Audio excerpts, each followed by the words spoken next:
mga tuwa king Siyudad San Fernando, didinan lang oportunidad ang makapag-obra. Partiyan ka rin programa ng LGU. Aning report ng Patricia Mamamo.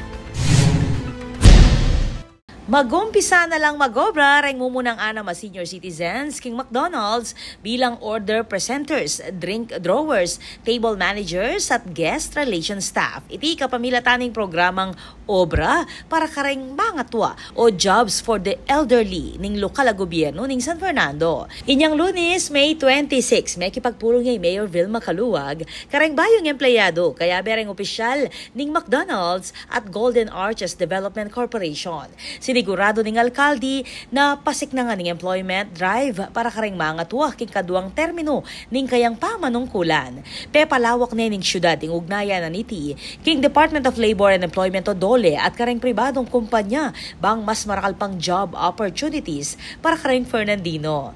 February nganing banwa inyang pirmaning Mayor Vilma Caluwag ing pamikasundo king DOLE at Golden Arches Development Corporation para king pamamia obra kareng senior citizens king syudad. Ako po, Patricia Mamangon para king News Force Pampanga. Balitang totoo king Balen, susuyo.